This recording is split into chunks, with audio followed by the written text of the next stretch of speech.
ನೋಡಿ, ಆ ವಿಚಾರ ನನಗೆ ಗಮನಕ್ಕೆ ಬಂದಿಲ್ಲ. ಯಾವುದೋ ಪತ್ರಿಕೆಯಲ್ಲಿ ನೋಡಿದೆ, ನನ್ನ ಹೆಸರು ಕೂಡ ಮಹಾನುಭಾವರು ಯಾರೋ ಬರೆದಿದ್ದರು. ಸ್ವಾಮಿ 11 ವರ್ಷ ಆಗಿದೆ MLA ಆಗಿ, ಎಲ್ಲಾದರೂ ಕೂಡ ಆ ಮಟ್ಟದಲ್ಲಿ ನಾವು ಹೋಗಿದ್ದೀವೇನ್ರಿ? ನಮ್ಗೆ ಆ ಥರ ಅಗತ್ಯನೂ ಇಲ್ಲ. ನಾವು ಸಹಜವಾಗಿ ಯಾರಾದರೂ ಕೂಡ ಹೇಳಿರ್ಬೋದು, ಅವಕಾಶ ಸಿಕ್ಕರೆ ಮೆರಿಟಲ್ಲಿ ಬಂದರೆ ಸಹಾಯ ಮಾಡಿದ್ದಿರ್ತಕ್ಕಂಥ ಧರ್ಮ. ಒಬ್ಬ ಶಾಸಕರಾಗಿ ನನ್ನ ಬಳಿ 100 ಜನ ಬರ್ತಾರೆ, ಕೆಲಸ ಮಾಡಿಸ್ಕೊಡಿ, ಇಂಟ್ರ್ಯೂಗೆ ಹೋಗ್ತೀವಿ ಅಂತ ಹೇಳುವಂಥ ನನ್ನ ಧರ್ಮ.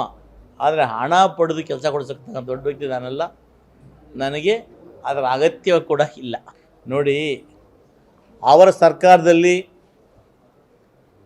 ಸುಧಾಕರ್ ಅವರು ಕೋವಿಡಲ್ಲಿ ಎಷ್ಟು ಸಾವಿರ ಕೋಟಿ ಹಗರಣ ಮಾಡಿದರು ಅಂತ ಅವ್ರಿಗೆ ಗೊತ್ತಿದೆ. ಬಹುಶಃ ಅವರ ಹಗರಣ ಎನ್ಕ್ವೈರಿ ಶುರುವಾಗಿದೆ, ಅದನ್ನು ಮುಚ್ಕೋಬೇಕು ಅಂತೇಳಿ ಕೋಚಿ ಮೇಲೆ ಗುಬ್ಬ ಕುದಿಸ್ತಾ ಇದ್ದಾರೆ. ಕೋಚಿ ಮಿಲ್ಲಲ್ಲಿ ಇವತ್ತು ನಾವು ಎಮ್ಮಿಗೆ ಗೋಲ್ಡನ್ ಡೈರಿ ಮಾಡ್ತಾಯಿದ್ದೀವಿ.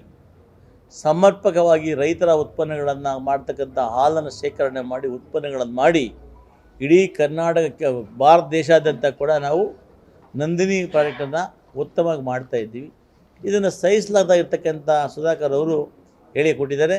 ಇದು ಕೇವಲ ಅವರ ಒಂದು ತೇಜೋವಧೆ ಮಾಡ್ತಕ್ಕಂಥ ಹೇಳಿಕೆ ಅಂತ ನಾನಾದರೂ ಭಾವಿಸ್ತೇನೆ.